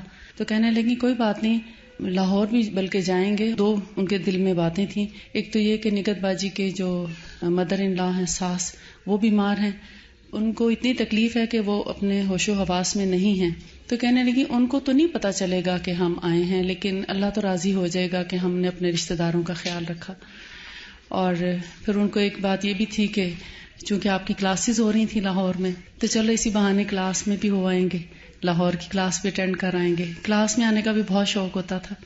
تو اس طرح وہ اپنے جتنے غریب رشتہ دار ہیں ان سب کا ان کے پاس لسٹ بنی ہوئی تھی اور ان سب کا وہ خیال کرتی تھیں۔ جتنا وہ خود کر سکتی تھیں وہ خود کرتی تھیں، اور جہاں وہ خود نہیں کر سکتی تھیں تو وہ ہمیں بھی شامل کر لیتی تھیں۔ کبھی کبھی ہم سے بھی کہتی تھی، ہم سب کو بتاتی تھیں کہ فلاں کے ساتھ یہ مسئلہ ہے، اس کے بچے کی فیس دینی ہے، اس کی ضرورت پوری کرنی ہے، وہ بیمار ہے، اس کا خیال کرنا ہے، وہ بہت تکلیف میں ہے، ان کے مسائل آج کل ایسے ہو گئے ہیں۔ تو یعنی ہماری امیڈیٹ فیملی سے ہٹ کر اپنی دور دراز کے بھی جو ہمارے فیملی ممبرز ہیں سب کا ایک ایک کا ان کا خیال ہوتا تھا کہ وہ کس حال میں ہے اور ان کی کیسے مدد کرنی چاہیے اور کس طرح کریں۔ تو مالی مشکلات ہوں یا ان کے لیے کپڑوں کا انتظام، ان کے لیے دواؤں کا، ان کی جس بھی چیز کی ضرورت ہوتی تھی وہ ہمیشہ کوشش میں رہتی تھی۔ کسی کا آپریشن ہے، کسی کو علاج کے لیے ضرورت ہے، یا کسی کا بچہ پیدا ہونے والا ہے، یا کسی کے ساتھ کوئی اور مسئلہ ہو گیا، تو ہر ایک کے دکھ درد کا ان کو خیال ہوتا تھا اور ہر ایک کے بارے میں وہ پوری طرح آگاہ رہتی تھی۔ اللہ تعالیٰ بلکہ میرا سورس آف انفارمیشن وہی تھی۔ میں جب ادھر ادھر سفر پر ہوتی تھی تو میں جس وقت بھی کال کرتی ساروں کا A to Z سب کا حال پوچھتی، فلاں کیسے، کیونکہ مجھے پتا ہوتا تھا ان کے پاس سب کی انفارمیشن۔ میں الگ ماشاءاللہ 12 بہن بھائی ہیں، ہم تو ہر ایک کو کال کرنا، اور بعضوں کو آگے سے کوئی ملتا نہیں تو پتہ ہی نہیں چلتا کہ اس کا حال کیا ہے۔ تو امی سے پوچھ کے تسلی ہو جاتی تھی کہ سب کی خبر مل گئی، تو ایک سکون آ جاتا تھا کہ سب ٹھیک ہے، یا اگر کوئی مسئلہ مسائل ہے تو اس کے لیے کوئی کوشش یا دعا یا جو بھی کرنی ہے۔ اور پھر نماز، تو نماز میں صرف فرض نمازیں نہیں بلکہ فوزی شاید بتا رہی تھی کہ جمعہ وہ ان کے ساتھ پڑھا کرتی تھی۔ پھر اس کے بعد یہ کہ تہجد کی نماز تمیہ رات کے وقت ان کے پاس ہوتی تھی۔ السلام علیکم۔ رات کے وقت میں ان کے پاس 3 راتیں میں نے ان کے ساتھ گزاری الحمدللہ۔ تو یہی ہوتا تھا کہ جیسے ہی وہ جاگتی تھیں یا ایون سو رہی ہوتی تھیں تو میں یا تو تلاوت کرتی تھی یا اذکار پڑھتی تھی۔ تو دوسری رات میں نے نوٹ کیا کہ تقریباً 4:30-5 بجے کہ میں تسبیحات پڑھ رہی تھی، اور جب میں نے پڑھنا شروع کیا اللہم لک الحمد انت قیم السماوات والارض ومن فیہن، تو وہ ایک دم سے الرٹ ہو گئی۔ اور دعا میں آتا ہے کہ انت الحق ووعدک الحق، تو جب میں حق پڑھتی تھی تو وہ بھی یعنی ان کا منہ ہلتا تھا ساتھ ساتھ۔ تو پھر میں نے تہجد کی، یعنی مجھے ایک دم سے خیال ہے کہ تہجد کا وقت ہے، تو میں نے سورہ آل عمران کی آخری آیات پڑھنا شروع کی۔ تو بہت سن رہی تھی وہ، پھر ہاتھ اٹھاتی تھی جیسے دعا پڑھ رہی ہوں۔ تو جب میں نے مکمل کی تلاوت آیات کی تو انہوں نے ایسے ہاتھ اوپر کیا جیسے نماز پڑھ رہی ہوں۔ تو میرے ماموں نے کہا کہ نماز پڑھو، تو میں نے پڑھنا شروع کر دی۔ میں نے اللہ اکبر کہی، دعا استفتاح پڑھی، تو ان کا ہاتھ بندے رہے مسلسل۔ پھر سورہ فاتحہ پڑھی، تھوڑی سی تلاوت کی، تو ماشاءاللہ یعنی وہ ہاتھ ان کے چیسٹ پہ ہی رہے۔ پھر مجھے تو بالکل ایسے لگ رہا تھا کہ جیسے تہجد لگے ہوئے تھے، جی دونوں ہاتھوں پہ آئی وی کی لگی ہوئی تھی، اور مگر انہوں نے ایسے مجھے لگ رہا تھا کہ تہجد پڑھی ہے انہوں نے۔ پھر فجر کے وقت بھی انہوں نے، میری کزن آلا، اس نے فجر کی نماز ان کو پڑھائی، 2 رکعت اس نے نماز پڑھائی ان کو۔ اور پھر تھوڑی دیر کے بعد میری ممانی آئی تھی تو کچھ کہہ رہی تھی نانی امت، مجھے سمجھ نہیں آ رہی تھی۔ تو پھر میری ممانی نے سمجھا کہ وہ کہہ رہی ہیں اذان ہو گئی ہے، اذان ہو گئی ہے تو ہم نے کہا کہ امی جی آپ نے نماز پڑھ لی ہے، تو ان کو نماز کی ہی فکر تھی مسلسل. مومانی مریم، آپ کوئی بات شیئر کرنا چاہیں؟ السلام علیکم ورحمۃ اللہ وبرکاتہ. وعلیکم السلام ورحمۃ اللہ وبرکاتہ. امی جیسا میں نے شفیق کوئی ہستی نہیں دیکھی، حالانکہ میری ساس تھیں، لیکن بہت ہی شفقت اور ہر وقت ان کی جو محبت تھی وہ ہمیں محسوس ہوتی تھی، اور بہت ہی پیار سے انہوں نے ہمیں رکھا. بلکہ بعض دفعہ میں یہ سوچتی ہوں کہ جتنا ان میں صبر تھا، کہ کیونکہ جب شادیاں ہو کے جاتی ہیں چھوٹی لڑکیاں اور کبھی دیر سے اٹھ رہے ہیں یا کچھ، کبھی انہوں نے ہمیں جھڑکا نہیں یا کوئی اعتراض نہیں کیا تھا. اور مجھے اب جیسے جیسے میری عمر بڑھ رہی ہے میں اس چیز کو بہت اپریشیٹ کرتی ہوں، کیونکہ کوئی ال فیلنگز نہیں تھی، یعنی کہ مجھے ان کی طرف سے بالکل بھی نہیں کہ کبھی انہوں نے مجھے ڈانٹا ہو یا کوئی اعتراض کیا ہو، بلکہ ہر وقت ان کو یہی ہوتا تھا کہ کس طرح میں مدد کر سکوں. ہم لوگ ڈنمارک میں تھے اور وہ ہمیں وزٹ کرنے آئیں، کچھ مہمانداری ہوتی تھی یا کچھ اوپر نیچے مہمانداری ہوئی. مجھے یاد ہے کہ میں برتن دھو رہی تھی اور میں ساتھ ساتھ رو رہی تھی، تو میرے پاس آ کے کھڑی ہو گئی کہ تو انہوں نے کہا پلیز تم بیٹھ جاؤ، میں برتن دھوتے دیتی ہوں. لیکن مجھے ابھی تک وہ یاد ہے، ان کی وہ ہر بات، ان کی ہر حلوہ بہت اچھا بناتی تھی اور مریم کو حلوہ پسند تھا. میری شادی ہوئی اور مجھے اتنی محبت سے انہوں نے اپنے پاس بٹھانا، اور ساتھ ہی وہ چولہے کے ساتھ ہی میری پیڑھی رکھ دینی. حالانکہ مجھے کرنے چاہیے تھے جو کام، انہوں نے کبھی یہ نہیں کہا، یا کوئی ان کی ایکسپیکٹیشنز نہیں تھی ہم سے. ان کو بس یہ تھا کہ میں کیا دے سکتی ہوں. اور ہماری دعا یہ ہے کہ ہم ان کی طرح گرو کریں، کہ ہم اپنے بچوں سے بھی کوئی ایکسپیکٹیشنز نہ ہو، کسی سے نہ ہو، بس یہ ہو کہ ہم کیا دے سکتے ہیں ان کو. بس اللہ تعالیٰ ان کی ہر چیز کو قبول کر لے. جی السلام علیکم. کافی عرصے سے میری کوشش ہوتی تھی کہ جمعے کے دن امی جی کے ساتھ کرسی رکھوں اور ان کے ساتھ ان کے ساتھ ہو میرا جمعہ. تو ایک تو سردیاں جب آئیں تو میں دیکھتی تھی کہ بیچاری ان کا وضو جیسے بار بار انہیں واش روم جانا پڑتا تھا، تو اس کونے سے وہ تیزی سے جاتی تھیں اور وضو کر کے پھر دوبارہ سے آتی تھی. تو میں نے انہیں کہا آپ ساکس پہن لیا کریں، تو کہتی ہوں میرے پاؤں جلتے ہیں. تو وہ سردیوں میں ان کا یہ ہوتا تھا کہ وضو کے لیے ان کو بار بار جانا ہوتا تھا، لیکن جمعے کے لیے پوری الرٹ. تو پھر میں انہیں عطر لگاتی ہوتی تھی تو بڑی آگے سے مجھے بڑی اسمائل دیتی تھی، تو میرا بڑا دل خوش ہوتا تھا. اور اس میں جو میں نے ان کے ساتھ نمازیں پڑھی اس میں انہوں نے میری غلطیاں بھی نکالی، جو مجھے بہت ہی میں سوچتی ہوتی تھی کہ ایک صالح انسان کے ساتھ بیٹھنے سے کتنا مجھے فائدہ ہو رہا ہے. اور آخری جمعہ جو انہوں نے یہاں پڑھا تو اس دن مجھے کچھ جانا تھا، ڈرائیور آ گیا ہوا تھا، تو میں اٹھنے لگی، مجھے کہتی ہیں 4 سنتا پڑھ کے جاؤ نا. تو میں نے کہا امی جی میں گھر جا کے پڑھ لوں گی. تو ماشاءاللہ خود بھی نماز کے اندر اتنی مستعدی اور کھڑے ہو کے اور اتنی اچھی طرح نماز کہ ان کا جو خشوع تھا نا وہ مجھے فیل ہو رہا ہوتا تھا ان کی نماز کا. الحمدللہ اس جمعے کو جو میں نے آئی تھی تو جب وہ ہاسپٹل میں تھی مجھے اتنی اداسی ہو رہی تھی اور مجھے ایسے لگ رہا تھا کہ سارا ہال دیواریں سب اداس ہے کہ وہ نہیں ہے یہاں پہ. جو شخص مستقل نماز ایک جگہ پر پڑھتا ہے اور پھر وہ نہیں ہوتا تو فرشتے اس کو ڈھونڈتے ہیں. جمعے کے بارے میں ایک تھوڑا سا عرض کروں گی کہ ابھی جب جمعہ آیا، جب وہ بیمار تھیں، ہاسپٹل میں تھیں، تو میری بہن آئی ساجدہ اپنے ہسبینڈ کے ساتھ پوچھنے کے لیے. تو انہوں نے آپس میں ذکر کیا کہ جمعہ کتنے بجے ہے، تو ان کے کان میں جمعے کا لفظ پڑ گیا. انہوں نے سن لیا کہ آج جمعہ ہے، تو ہاسپٹل کے بیڈ پہ اتنی شدید تکلیف میں تھیں، اس کے باوجود ایک دم سے آنکھیں پوری طرح کھولی اور الرٹ ہو گئی کہ اچھا جمعہ ہے. اور ایک لمحے کے بعد انہوں نے پھر نماز شروع کر دی، اپنی طرف سے وہ جمعہ پڑھ رہی تھی. تو وہ پورے اشارے کیے، اس کے بعد رکوع سجدے کا اور پھر سلام پھیرنے کا پورا اشارہ کیا. اس کے بعد بھی کچھ پڑھ رہی تھی. تو پھر میں نے تھوڑی دیر بعد پوچھا امی جی آپ نے نماز پڑھ لی؟ تو کہتی ہاں بس 4 فرض پڑھے ہیں. لیکن ان اتنا اہتمام کرتی تھی. اللہ تعالیٰ ہمیں بھی توفیق عطا فرمائے. تو بات یہ ہو رہی تھی کہ انسان جو نیک عمل کرتا ہے، صدقہ، صلہ رحمی، نیکی اور لوگوں سے احسان، اس کے دونوں پاؤں کے پاس ہوتے ہیں، یعنی قبر میں اس کی حفاظت کرتے ہیں.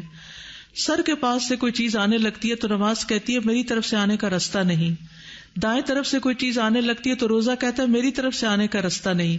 بائیں طرف سے آیا جاتا ہے تو زکوٰۃ کہتی ہے میری طرف سے آنے کا رستہ نہیں. پھر دونوں پاؤں کی طرف سے کوئی چیز آنے لگتی ہے تو نیک اعمال, صدقہ, صلہ رحمی اور لوگوں سے اچھا سلوک, وہ کہتا ہے کہ میری طرف آنے کا کوئی راستہ نہیں. طبرانی کی روایت میں ہے آدمی کے پاس اس کی قبر میں آیا جاتا ہے, بس اس کے سرہانے کی طرف سے آیا جاتا ہے تو اس کو قرآن کی تلاوت دھکیل دیتی ہے. اب یہ نماز کے علاوہ قرآن کی تلاوت, آپ کو معلوم ہوگا کہ وہ روزانہ کتنا قرآن پڑھتی تھی. جی سائدہ اپنی انسپریشن بھی بتاؤ. السلام علیکم ورحمۃ اللہ وبرکاتہ. مجھے ایک چیز اس لیے بھی آج کل امی جان سے زیادہ ذرا تعلق اس طرح سے رہا کہ میری مدر ان لا کا انتقال ہوا تو اس پہ حالانکہ ایام 20 کے روزے تھے, آ کے بیٹھی رہتی تھیں, ہر چیز سنتی تھیں اور میں کہتی تھی لیٹ جائیں, لیٹتی نہیں تھیں, بیٹھی پڑھتی رہتی تھیں, ملاقات کرتی تھیں. تو اس میں چھوٹی بہن نے ذکر کیا کہ آپ کی ساس کا انتقال تو بالکل ایسے ہوا ہے جیسے نبی صلی اللہ علیہ وسلم کا, کہ بدھ والے دن تکلیف شروع ہوئی اور پیر کو انتقال ہوا. بس یہ بات انہوں نے سن لی اور پھر اس کے بعد یہ کہنا شروع ہوگی میں نے بھی سنت کے مطابق مرنا ہے. اور ایگزیکٹلی جس طرح میری مدر ان لا گو تھرو ہوئی اسی طرح سے جیسے لگتا ہے انہوں نے اس وقت دعا کی اور اللہ سبحانہ ہوا تعالیٰ نے وہ قبول کر لی. اور ہم بہنوں دونوں کو یہ تھا کہ انہوں نے نا پیر کو چلے جانا ہے, یعنی دل میں تھا. اب میں شروع سے سب کو ایسے بتا رہی تھی کہ ایسا دیکھو ہو سکتا ہے. تو بہرحال ایک تو یہ بہت زیادہ شوق, میں بچپن سے سنتی آتی تھی کہ امی جی نا صبح صبح اگر کوئی چیز ہوتی ہائے میری منزل رہ گئی ہے, میری منزل رہ گئی. تو ایک دن میں نے بٹھا لیا, میں پوچھا امی جی آپ منزل کیا ہوتا ہے نا, تو پھر انہوں نے مجھے ایک دن بتایا کہ میں بہت بیمار ہو گئی تھی جس میں ان کے کڈنیز فیل ہو گئے, اور اس میں انہیں کسی نے بتایا بی بی آپ نا 7 قرآن پڑھیں اور 7 دن میں مکمل ہوتا نا قرآن, اس طرح پڑھیں. پھر انہوں نے اپنی روٹین بنا لی کہ میں منزل پڑھوں, اور یہ میری بہت بڑی جو ہے انسپریشن تھی کہ میں بھی ایسے قرآن پڑھ سکوں. پھر ان کے روٹین میں سورۃ البقرہ اور سورۃ آل عمران کی تلاوت رہی. پھر جب وہ بیمار ہوئی, ابھی جب کمر کی بہت تکلیف ہوئی, تو سورۃ البقرہ انہوں نے کبھی نہیں چھوڑی. ان کو یہ ہوتا تھا کہ یہ بادل کے 2 سائے ہوں گے, حشر والے دن میرے اوپر ہوں گے, اور میں یہ اس کو اپنی زندگی کا جب بھی آپ دیکھیں کہ لیٹی یا ان کے ہاتھ میں سپارہ ہوتا, میرے گھر بھی آتی نماز پڑھ کے اگر کوئی نا پاس بیٹھا ہوتا اپنا سپارہ کھول لیتی اور سورۃ البقرہ جو ہے اس کی تلاوت شروع کر دیتی. یہ نہیں ہے کہ صرف وہ, بلکہ ریگولر قرآن کی تلاوت جب تک ہمت رہی وہ منزل بھی ساتھ پڑھتی رہی اور ساتھ ساتھ جو ہے وہ سورۃ البقرہ اور سورۃ آل عمران بھی پڑھتی رہی. تو اس سے پھر جب میں نے بھی وہ سلسلہ شروع کیا تو مجھے پوچھتی تھی اچھا تو کتنا پڑھے ہے, یعنی ایک ہوتا نا کہ آپ کتنا پڑھ رہی ہو, کیا کر رہی ہو, اور اچھا تسبیح پہ کیا پڑھ رہی ہو. یہ جو شوق تھا نا ان لوگوں کا, مدر ان لا کا بھی اور میری امی کا بھی, کہ یہ کیا ہے تاکہ میں بھی یہ اتنا کر سکوں. تو اللہ تعالیٰ ان کی اس چیز کو, میں ان کے پاس ہاسپٹل میں بیٹھی قرآن پڑھتے ہوئے اللہ تعالیٰ سے یہ دعا کر رہی ہوتی تھی یا رب العالمین, یہ میں نے اپنی ماں سے یہ چیز انسپریشن لی ہے کہ کثرت سے تلاوت کرنا, آپ قبول کریں اور اس کا اجر ان تک ضرور پہنچائیں کہ میں نے جہاں سے لی ہے وہ اللہ تعالیٰ ان کے لیے آسانیاں فرمائیں. ایک چیز کہ قرآن پڑھنے کے لیے وہ یہ بھی کرتی تھی کہ اپنے لیے یعنی ایسے ریسورسز اپنے پاس رکھتی تھیں, جیسے سورہ البقرہ اور سورہ آل عمران کو انہوں نے محبوب بھائی سے اسپیشلی کہہ کے ایک بائنڈنگ کروائی ہوئی تھی کہ یہ میرے پاس اکٹھی رہے. اور وہ ابھی پچھلے ہفتے میں میرے ساتھ گاڑی پہ آتے ہوئے مجھ سے کہتی ہیں کہ اے نا کافی ہونا یعنی یہ تھوڑی خراب ہو گئی ہے, تھوڑا یعنی اس کا پرانا لگتا ہے. میں کئی جگہوں پہ ساتھ لے جاتی ہوں تو میں محبوب نو کہنا ہے کہ ذرا میں نے دوبارہ کروا دے نا. تو میں نے ایک دم سے کہا, میں نے کہا امی یہ والی جو ہے نا یہ مجھے دے دیجیے گا نا. تو کہتی ہیں اچھا تیرا دل کرتا ہے پڑھن تے. میں نے کہا جی انشاءاللہ تعالی کوشش کریں گے کہ ہم بھی یہ عمل کر سکیں. تو یہ ایک ہوتی ہے کہ وہ ہر وقت یعنی وہ چیزیں انہیں اپنی رینیو کرنے کی بھی تمنا رہتی تھی کہ جو وہ عمل کیا کرتی تھی. اچھا ان کے نا دراز میں نے بنائے ہوئے تھے کہ اس میں کتابیں رکھ کے جائے, بخاری, فقہ القلوب, بھاری کتابیں. تو وہ کہتی تھی آپ اتنا بھاری بیگ اٹھا کے لے جاتی ہیں تو کچھ کتابیں ادھر ہی چھوڑ دیا کریں. نوٹس کی کاپیاں پڑی ہوئی تھی, لکھے ہوئے بھری ہوئی. اور قرآنی اور مسنون دعاؤں کی کتاب میں نے دیکھی تو وہ پرانی ہو چکی. میں نے کہا یا اللہ یہ اتنی پڑھی گئی ہے, یعنی کبھی میں نے کسی کی کتاب اس طرح پرانی نہیں دیکھی کہ وہ پڑھ کے پرانی ہو گئی ہو. تو تیمیہ کہتی ہے کہ جب میں رات کو وہ اذکار پڑھتی تھی, ان کی یہ دعائیں پڑھتی تھی, تو وہ ایک طرح سے رسپونڈ کرتی تھی، یعنی کہ ان کو سمجھ آ رہی ہوتی تھی کہ کیا پڑھا جا رہا ہے. یعنی اگر انسان کو دعا پڑھنے کی عادت اور میننگ بھی پتا ہو تو ہی انسان ان کو پڑھ سکتا ہے. نکھت آپ بھی کچھ کہیں. السلام علیکم ورحمۃ اللہ وبرکاتہ. وعلیکم السلام. امی کی بہت ساری باتیں تو الحمدللہ آپ کو پتہ چلی.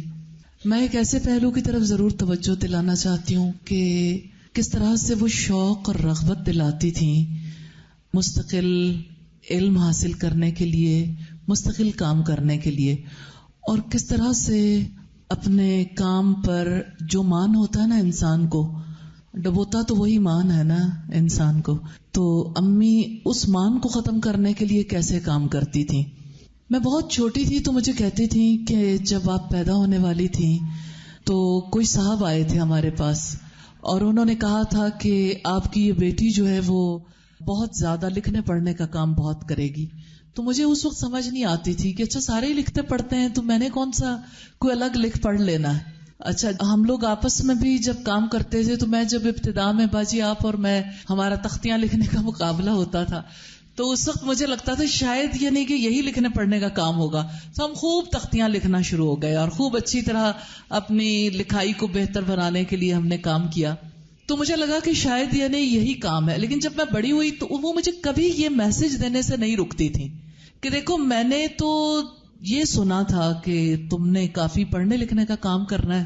تو یعنی وہ انتظار میں انہوں نے مجھے لگا دیا کہ اچھا وہ کون سا وقت ہوگا کہ آپ کچھ ایسا کام کرو. ریلی مجھے امی کی یہ بات اتنی یاد رہتی تھی کہ میں نے امی کی بات کی وجہ سے اپنی چیزوں کو نوٹ ڈاؤن کرنا شروع کر دیا. لکھتی تھی ایک یہ بات تھی. پھر میں ایسے لوگوں کے پاس خاص طور پر جاتی تھی جو لوگ زیادہ لکھنے کی یعنی انہیں مہارت بھی تھی اور بہت جن کا زندگیوں پر اثر بھی تھا. بنت الاسلام کے پاس میں گئی ملنے کے لیے اور امی کی وجہ سے کہ امی مجھے موٹیویٹ کرتی تھی. بنت الاسلام کے پاس میں گئی تو میں نے ان سے پوچھا کہ اچھا آپ یہ بتائیے کہ آپ نے اتنی پیاری کتابیں لکھی ہیں، ہم انہیں پڑھ کر اتنا زیادہ اچھا ہم پر اثر ہوتا ہے، زندگی بے بندگی شرمندگی اور اسی طرح زبان کی حفاظت اور بہت ساری پیاری پیاری کتابیں. اچھی بہت لگتی تھی، سادگی بہت تھی ان کے طرز بیان میں اور لکھنے میں. لاہور کالج یونیورسٹی ہے جو اس کی ہیڈ آف دی ڈپارٹمنٹ تھی. میں لاہور کالج یونیورسٹی میں بھی ان کے پاس ملنے کے لیے گئی. ایک دفعہ ایسا ہوا میں ان کے گھر ان کے ملنے کے لیے گئی تو مجھے کہتی ہیں کہ بہت شوق ہے، دل چاہتا ہے. تو میں آپ کو بتاتی ہوں کہ پھر اس کا طریقہ کیا ہے. میں یوں کرتی ہوں کہ میں نے جو کام بھی کرنا ہوتا، میں کھانا بناؤں کچھ کروں تو میں نے ایک چھوٹا سا کلپ بورڈ رکھا ہوا ہے اپنے پاس. تو میں اس کے اوپر جو میرے ذہن میں بات آتی ہے نا میں اس کے اوپر لکھ لیتی ہوں. باجی آپ کو بھی یاد ہوگا ہم نے بچپن میں وہ ٹیبل کیلنڈرز بنائے ہوتے تھے اور ہم جو بات بھی پڑھتے تھے ایک تو ابا جی ہمیں کہتے تھے کہ ڈائری ضرور لکھیں، اور اس کی وجہ سے بھی اور ٹیبل کیلنڈرز کی وجہ سے ہم یعنی اہم باتیں ضرور نوٹ کر لیتے تھے. اور پھر جب میں ان کے پاس گئی میں نے یہ سنا کہ یعنی آسانی تو اسی میں ہے کہ آپ کو جو بات ذہن میں آتی ہے اس کو نوٹ کر لو. تو میں نے بھی اسی طرح سے کلپ بورڈ بنا لیا اور کلپ بورڈ نے مجھے بہت ہیلپ کیا. ریلی کوئی جگہ ایسی نہیں ہوتی جہاں کلپ بورڈ میرے پاس موجود نہ ہو. اب بھی میری گاڑی میں کلپ بورڈ پڑا ہوا ہے تو مجھے فائزہ آتے ہوئے کہتی ہیں نانی جان اتنی بیمار ہے کلپ بورڈ کس وجہ سے لے کے جا رہی ہیں نا کہ آپ ادھر جا کے تو بیمار کی تیمارداری کریں گی، کلپ بورڈ پہ کچھ لکھیں گی. میں نے کہا اگر وہ نہ ہو تو مجھے ذرا میرا دل گھبراتا ہے. یعنی بڑوں کو دیکھ کے پھر انسان کو کتنا زیادہ فائدہ ہوتا ہے. تو مجھے ہر دفعہ وہ پوچھتی تھی اچھا یہ بتاؤ اب کیا لکھا ہے، آج کل کیا لکھ رہی ہو، کیا کام کر رہی ہو. تو مجھے یہ ضرور کہتی تھی کہ بندے کو جو کام کرے اس پہ فخر کبھی نہیں کرنا چاہیے. مجھے یہ بات ان کی بہت زیادہ اپیل کرتی ہے کہ وہ جیسے غبارے میں پن مار کے ہوا نکالتے ہیں نا، ہوا بھی ساتھ ہی نکال دیتی تھی. یہ تو موٹیویٹ بھی دونوں کا کام کبھی کسی چیز پہ پھولنے دیا ہی نہیں کہ جی. اور کل بھی مجھے یاد آ رہا تھا اور آج بھی یاد آ رہا ہے، میں اور باجی جب اکٹھے ہوتے تھے تو ہم کبھی کبھی کرامن کاتبین بنتے تھے اور یعنی جو بات ہوتی تھی ہم جو فرد گھر میں کچھ بول رہا ہوتا تھا اس کی باتیں بیٹھ کے لکھتے رہتے تھے. اس قدر سب لوگ سب بچے بہت پریشان ہوتے تھے کیونکہ ابا جی کہتے تھے ڈائری لکھے اور شام کو ہمیں یعنی دکھاؤ کیا لکھا ہے نا. سارے بچوں کی ساری باتیں کھل جانے کا خدشہ ہوتا تھا تو اس وجہ سے. لیکن یہ کہ اس ڈائری لکھنے نے بھی بہت زیادہ ہیلپ کیا الحمدللہ. اللہ تعالیٰ انہیں اپنے جوار رحمت میں جگہ دے اور اللہ تعالیٰ ان کے ساتھ حسن معاملہ کرے. کل جب ہم انہیں غسل دے رہے تھے تو مجھے سب سے زیادہ شوق اس بات کا تھا کہ اللہ تعالیٰ ان کا نیا سفر انہیں مبارک کرے. تو ہم نئے سفر کے لیے تیار کر رہے تو مجھے بار بار یہی بات یاد آتی تھی کہ اچھا میں جب چھوٹی تھی تو کس طرح سارے بہن بھائیوں کو ہم نے, آپ کو باجی یاد ہوگا, رات میں امی ہمیں نہلانا شروع کرتی تھی اور ہم بہت سارے بہن بھائی تھے, تو یعنی ایک کو نہلا کے بستر میں, دوسرا نہلایا بستر میں, تیسرا نہلایا بستر, اور مستقل یعنی ہم سب کی باریاں لگی ہوئی ہوتی تھیں. اور جب ہم بڑے ہو گئے پھر ہماری باریاں لگ گئی کہ ہم نہلوائیں. ہاں بالکل, الحمدللہ. اور یعنی صفائی کا بہت زیادہ خیال رکھتی تھی. اور میرے بال زیادہ گھنے تھے بچپن میں, تو مجھے کہتی تھی میں نے تمہارے بال کاٹ دینے, نیچے سے کاٹوں گی بال کے, تم نے بال جو ہے نا بہت زیادہ سیدھے کر کے رکھو, اور الجھے ہوئے بالوں کو پسند نہیں کرتی تھی. تو کل مجھے غسل کرواتے ہوئے یہی ہو رہا تھا, جب میں مسلسل زکیہ بھی میرے ساتھ تھی, ساجدہ, ساری بہنیں ماشاءاللہ, بھانجیاں بھی لگی ہوئی تھی, تو میں سب کو کہہ رہی تھی ایک باؤل یعنی پانی کا ہی ڈال دو کہ یہ تمہارے لیے بہت بڑا اجر ہے. لیکن میرے ذہن میں وہ یعنی میں ان کا بہت ریگارڈ کرتی تھی, لیکن مجھے وہ بالکل ایک چھوٹا بیبی لگی نا, جیسے بیبی کو نہلاتے ہیں. تو غسل دیا تو مجھے یہی بار بار ذہن میں آ رہا تھا کہ ابھی جب کرامن کاتبین انہیں اٹھائیں گے, ان کا اگلا سفر یعنی شروع ہو گیا, وہاں پر جب ملاقات ہوگی کوئی ایسی چیز نہ رہ جائے جسم پر, کوئی ایسا سلسلہ نہ ہو. اللہ کا شکر ہے 4 دن.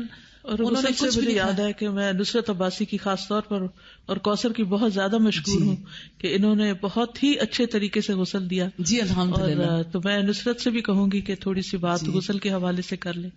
تو بس یہی کہ جب چوٹیاں بھی کی تھی نا ان کی, تب بھی مجھے بہت اچھا لگا کہ وہ بچپن میں جس طرح بال بناتی تھی, جیسے نہلاتی تھی. ماں باپ کا انسان حق ادا نہیں کر سکتا. اور مجھے بار بار رسول اللہ کی یہ بات یاد آتی تھی, ایک رات کا بدلہ بھی نہیں ہے جس نے اپنے کندھوں پہ اپنی ماں کو اٹھا کے حج کروایا تھا. اور واقعی ہم ان کی ایک رات کا بدل بھی نہیں دے سکتے, ایک کام کا بدل بھی نہیں دے سکتے. اللہ تعالیٰ ان کی مغفرت فرمائے اور ہمیں ان کے لیے صدقہ جاریہ بنائے. السلام علیکم ورحمۃ اللہ. السلام علیکم ورحمۃ اللہ وبرکاتہ. وعلیکم السلام ورحمۃ اللہ وبرکاتہ. جیسے بتایا نا نکت باجی نے, بالکل لگ رہا تھا کہ چھوٹا بیبی کو ہم نہلا رہے ہیں. اسی طرح فلفی اور اتنی آسانی سے غسل ہوا. کتنے ایک میں نے غسل دیے, میں نے اپنی زندگی میں اتنا آسان غسل کوئی نہیں دیکھا کہ جتنا آسانی سے ان کو غسل دیا. اور جیسے بتا رہی ہے نا کہ بال ان کو الجھے ہوئے نہیں پسند تھے, تو ان کی 3 چوٹیاں اتنی آسانی سے بن گئی. حالانکہ پچھلے 5 دن سے وہ بیمار بھی تھی, اتنی آسانی سے چوٹیاں بنی اور وہ ہم نے پیچھے ڈال دی. اور چہرہ بھی وہ کہتے ہیں نا نیو بورن بیبی کی طرح ہاتھ لگاؤ تو یوں ہی لگ رہا تھا ہمیں کہ کوئی نیو بورن بیبی ہے. وہ تو بہت پیار کرتی تھی سب سے, اور وہ میرے ساتھ مری بھی گئی تھی. اور پھر میں ان کو ہر وقت دعوت دیتی رہتی تھی, جب ملتی تھی تو کہہ رہی تھی چلوں گی. اور پھر ایک بات کہ رمضان میں ریسپشن پہ ایک بوٹل رکھی ہوئی تھی, اور مجھے بچیوں نے بتایا ریسپشن سے کہ یہ استاذہ کی امی آپ کے لیے چھوڑ کے گئی ہے. پہلا ہی روزہ تھا تو وہ بادام کا شربت میرے لیے چھوڑ کے ادھر گئی تھی. تو مجھے وہ بھی بہت اچھا لگا کہ دیکھیں ان کو کیسے خیال آیا, اور وہ ادھر نام لکھا ہوا تو رکھا ہوا تھا. اللہ تعالیٰ ان کو اپنے جوار رحمت میں رکھے. مریم کچھ کہنا چاہتی ہے. مریم. السلام علیکم ورحمۃ اللہ وبرکاتہ. نانی اماں کی میں پہلی نواسی ہوں. I was a first grand child.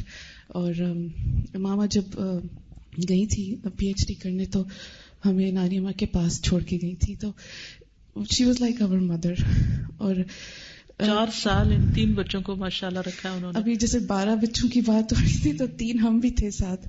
تو میں کہتی ہوں کہ جو تربیت انہوں نے ہمیں حیا کی اور ایک ماڈسٹی کی دی تھی, میں نے انہی سے سیکھی. اب یقین کریں کہ ابھی تک ہمیں ڈانٹ پڑتی تھی اگر ہم ہاف سلیوز پہن کے آ جائیں, یا کوئی ایسے کپڑے کے پجامہ سی تھرو ہو, کی پایا تو فوراً احساس دلاتی تھی. اور اپنا حجاب کا تو میرا بھائی چھوٹا نا ان کو تنگ کرتا ہے, نانی اماں آپ اتنی بوڑھی ہو گئی ابھی تک آپ نقاب کرتی ہیں, اتارنا آپ پہ فرض نہیں ہے. تو کہتے تو کی کہندا ہے, میں تو کرا دی.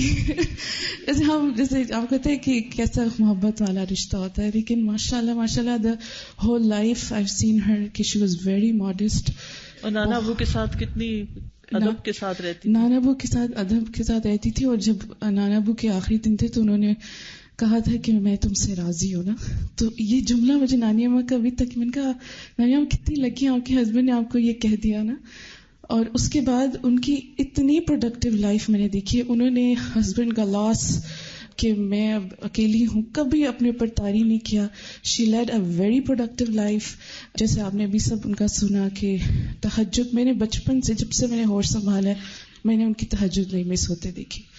اور اس کے علاوہ ابھی آج کل کی لڑکیاں ان کو بہت تکلیف ہوتی تھی، اسپیشلی جو شارٹ شرٹس چلی ہیں. اور نہیں، وہ جو کہہ رہے تھے لڑکیاں شوہر کے آگے بولتی ہیں، اور شوہر کے آگے ہاں کہتی ہیں ویکھو میں تو کدی نہیں آج تک بولیا، میں تو خاموشی نال جی کر کے سن لیندی سی. میں کہا بس نانی اماں آپ دعا کریں ہمیں بھی اللہ صبر دے نا. تو نانی اماں کا میرے ساتھ ایسے رشتہ تھا کہ وہ نا ہر چیز مجھ سے شیئر کرتی تھی. کہ جیسے ماما کا ٹریولنگ بہت تھی، میری دونوں بہنیں باہر تھیں تو ڈانٹنا بھی مجھے، سنانا بھی، تو آندھی نہیں. پھر اسکول کا کوئی کام ہوتا تھا نہیں ہوتا تھا تو مجھے ڈانٹ پڑی ہوتی تھی یہ کام کیوں نہیں کرتی ہے. لیکن وہ ایسی ڈانٹ تھی کہ الہدا میں کہیں کچھ ہو تو مریم کی شامت. لیکن مجھے کبھی میں نے مائنڈ نہیں کیا، مجھے اتنا مزہ آتا تھا، میں اتنا ہنستی تھی ان کے آگے اور ان کو تسلی دینا. لاسٹ ویک جیسے میری خالہ بتائی تھی ان کی ساس کی ڈیتھ ہوئی تو آئی اور بہت خوش ہوتی تھی جب ماما جاتی تھی اور میرے ہسبینڈ کی ٹریولنگ رہتی تو جب میں الہدا آتی تھی اتنی خوش ہوتی تھی کہ تو آ گئی نا تھی، کیونکہ ان کو ہوتا تھا کہ چلو صبح کے وقت گھر میں کوئی ہے. تو آ کے بیٹھی تو مجھے کہتی ہیں کہ دیکھو نا، کیونکہ ان کی ساس رات 9 بجے ان کو دفنایا تو کہتی ہیں راتی انہوں نے لے گئے کہ قبر راتی سی اکیلے چھڑ کے انہوں نے آ گئے. میں نے بہت قبر نہ ڈر لگتا ہے اور رونا شروع ہو گئی. اتنا قبر کو یاد کر کے روئی تو میں بھی ساتھ رو پڑی. میں کہ نانی اماں اللہ سے اچھی امید رکھیں اور اللہ سے یہ دعا کریں اللہ تعالیٰ میں ثابت قدمی دینا. تو ایک دن لاسٹ فرائیڈے کی جیسے بات تو بتا رہی ہے میں نہیں آ سکی کیونکہ ہماری کلاس ہوتی ہے. تو کیوں نہیں آئی تو آج یہ میرا کوشش ہوتی تھی میں بریک ان کے ساتھ گزاروں. تو I would really miss وہ چیزیں جو میں ماما سے نہیں شیئر کر سکتی تھی نانی اماں کو شیئر ہر. آج یہ ہوا گھر میں، آج اس نے ایسے کیا، ماسی کے ساتھ یہ ہو گیا تو اچھا بھی نصیحتیں کرتی تھی. اور لاسٹ شی ہیڈ کلیکٹڈ سم منی تو وہ بھی جانے سے پہلے انہوں نے اسکول کے لیے دے دیے. عمرہ کے لیے انہوں نے اکٹھے کیے تھے، وہ بھی اسکول کے لیے دے دیے کہ اسکول بلڈنگ میں دے دینا. اسکول جو بن رہا ہے تو اس کے لیے اور ان کا کہ نانی اماں آپ کے پیسے جو جمع ہے صدقہ کریں گی؟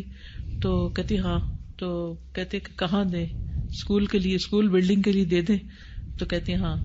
اور اسکول کی جو چیز ہوتی تھی بڑھ کے حصہ لیتی تھی. میں حیران ہوتی تھی اگر کبھی ہم غلطی سے بھول جائیں ان کو بلانا تو بس میں تو 2 دن ڈر کے ہمارے سامنے ہی نہیں جاتی تھی کہ ابھی نانی مجھے کچھ کہے گی. لیکن میں وہی کہ اتنی ہوش مند خاتون تھی، ایک ایک چیز پہ نظر، کوئی غلط نہیں ہونے دیتی تھی. کچن میں کوئی چیز جل جاتی تھی یا کچھ ہو جاتا اس پہ ہمیں خبر، کیونکہ ماما کے لیے بہت سینسٹیو ہوتی تھی نا کہ ماما کے گھر کی کوئی چیز نہ خراب ہو جائے. اور ایک دفعہ بھی پچھلے دنوں کچھ 2 لڑکیاں وہاں ماما کے گھر کے پیچھے جا رہی تھی، میں نے نہیں نوٹ کیا تو نانی او ویک وہ 2 کتنے جاندی پہ روکو نا. میں کہ نانی اماں اتنی حیران کو یہ غلط طریقے سے جا ان کو روکو. پھر میں بھاگی کچن کی طرف، لڑکیاں نے تو کوئی حال ہی نہیں، مرداں دی جگہ سے جا رہی ہیں. کیونکہ ان کو بس یہ ہوتا تھا کہ لڑکی جو ہے نا وہ بہت ماڈسٹ ہونی چاہیے، با حیا ہونی چاہیے، مردوں سے ان کا اتنا کھلی انٹریکشن نہیں ہونی چاہیے. اپنے آپ کو بھی بہت احتیاط میں رکھتی تھی. کبھی لیٹی ہوتی تھی اور باہر سے کوئی مرد گزر جائے تو ماریا جاوید ایڈمن میں ہم دونوں ایک ساتھ ہی ہوتے تھے تو ماریا کو آ کے کہتی تھی کہ انہوں نے رو کے آ جان دینے تھے، میں لیٹی ہونی ہوں. تو یعنی اپنی حیا کا، ہر چیز کا، اور ہر ایک کے لیے she was so concerned about every one. I mean ابھی مجھے فیل ہوا ہے کہ ہر کوئی یہ کہتا ہے میں ان سے اتنا کلوز تھا، وہ میرے لیے اتنا کرتی تھی. Like everybody loved her and she loved every one. سب کا پوچھتی تھی، میرے سسرال والوں کا ایک ایک کا پوچھتی تھی. تو یہ بہت بڑی میں کہتی ہوں چیز ہے کہ آپ اتنا بڑا خاندان اور پھر اس کو نبھانا. اور آپ ماشاء اللہ میں کل گن رہی تھی we are 45 almost grandchildren. Like نانیہ کے ہم 45 گرینڈ چلڈرن ہیں ہم ٹوٹل. اور جو گارڈ تھا وہ ہمیں CCU میں بہت سختی کرتا تھا کہ نہیں جانا. تو ایک دن میں نے کہا دیکھیں ان کے 12 بچے اور ہم نے جانا ہے. یعنی آپ روکے نہ کریں ہمیں. اور ابھی تو یہ نہیں بتایا تھا کہ ہم ساری کزنز بھی ہیں، تو بس جب ہم جاتے تھے ہمیں بس یہ جیسے تیمیہ، آلہ، آمنہ، عریج میں جو بھی جاتا تھا بس ان کو ہوتا قرآن سناؤ.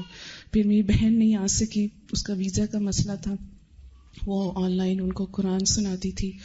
اور بس ہم تینوں کو تو یہی ہو رہا تھا کہ ہماری امی چلی گئی ہے نا، کیونکہ ماما 4 سال جو ہم نے نہیں گزارے لیکن انہوں نے بالکل ماں کی طرح ہمارا خیال رکھا ہے. الحمدللہ. جزاکم اللہ خیرا. استاذہ، نانی جان کی ایک بات اور شیئر کرنی ہے، اللہ تعالیٰ ان پر رحم فرمایا. یاسمین آنٹی سے بات ہم شام کو کر رہے تھے آپس میں، تو وہ مل کے آئی تھی ان سے، تو وہ کہہ رہی تھی، میں نے ان سے پوچھا کہ کیا ہوا تھا صبح نا جب آپ نہیں تھیں، تو کہتی میں نماز پڑھ رہی تھی تو مجھے بہت درد محسوس ہوا نا، تو پہلے میں نے سوچا میں کسی کو بلاؤں نا، مجھے لگا کہ مجھے کچھ ہو رہا ہے نا، تو پھر میں نے کہا کہ اگر مجھے کچھ ہونا ہی ہے نا تو نماز کی حالت میں ہو جائے. میں نے نماز اور لمبی کر دی. میرے بیٹے ہشام نے مجھے میسج بھیجا، امی کی جب طبیعت کا سنا، انشاءاللہ اللہ سبحانہ وتعالی will make it easy. We are all here for a short while. Inshallah, if she survives then alhamdulillah. If not then alhamdulillah. She is going in the state of iman with such a high level of modesty. Good woman. تو بات یہ ہے کہ ہر حال میں اللہ کا شکر، اور یہی چیز مومن کے دل کو ڈھارس دیتی ہے، اور یہی چیز اس کی زندگی اور وقت کو ضائع کرنے سے بچاتی ہے.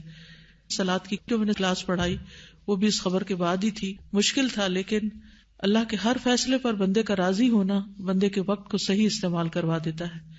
اللہ سبحانہ وتعالی ہمیں ہر اس کام کی توفیق دے جس سے وہ راضی ہو جائے. باتیں تو بہت ہیں لیکن نہیں کہ اب اتنا ہی وقت ہے. ابھی زکیہ صبح بہت پرانی بات یاد کرا رہی تھی جو مجھے بہت اچھی لگی. کہتی ہیں کہ کس طرح امی ہمیشہ تازہ کھانا بنا کے کھلاتی تھی اور گرم گرم چولہے سے روٹی اتار کے وہ ہم لوگوں کو دیتی تھی. آرام کرنا انہوں نے سیکھا ہی نہیں، ایک کام کے بعد ایک. ظاہر ہے جس عورت کے 12 بچوں کو سو کیسے سکتی ہے آرام سے، تو ساری زندگی نیند کی کمی کا شکار رہی. ساری زندگی یعنی کام مسلسل، اور گھر کے کام بھی اور پھر پڑھنے کا بھی اور عبادت بھی. تو اللہ تعالیٰ اب ان کی قبر کو اتنا ان کے لیے پرسکون بنائے کہ ساری زندگی کی تھکاوٹیں اتر جائیں. مختصر سی دعا کر لیتے ہیں. سبحان اللہ والحمد للہ ولا الہ الا اللہ واللہ اکبر ولا حول ولا قوة الا باللہ العلی العظیم. اللہم صلی علی محمد وعلی آل محمد کما صلیت علی ابراہیم وعلی آل ابراہیم انک حمید مجید. اللہم بارک علی محمد وعلی آل محمد کما بارکت علی ابراہیم وعلی آل ابراہیم انک حمید مجید. اللہم اغفر لها اللہم اغفر لها اللہم اغفر لها وارحمها وارحمها وارحمها وعافها وعافها وعافها واعف عنها واعف عنها واعف عنها وأكرم نزلها ووسع مدخلها واغسلها بالماء والثلج والبرد ونقها من الخطايا كما ينقى الثوب الأبيض من الدنس. اللهم أبدلها دارا خيرا من دارها وأهلا خيرا من أهلها وزوجا خيرا من زوجها.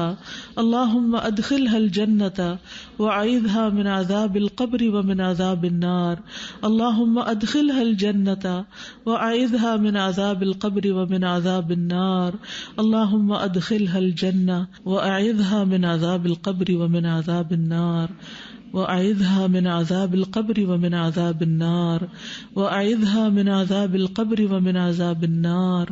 ربنا تقبل منا إنك أنت السميع العليم وتب علينا إنك أنت التواب الرحيم.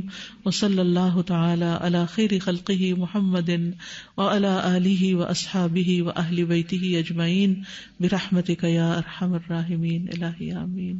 اس دعا میں جو آتا ہے نا وزوجا خیرا من زوجها، اس کا یہ مطلب نہیں کہ اگر ان کا کوئی پہلا شوہر ہے تو اس کی بجائے کوئی اور شوہر ان کو وہاں دے دیں.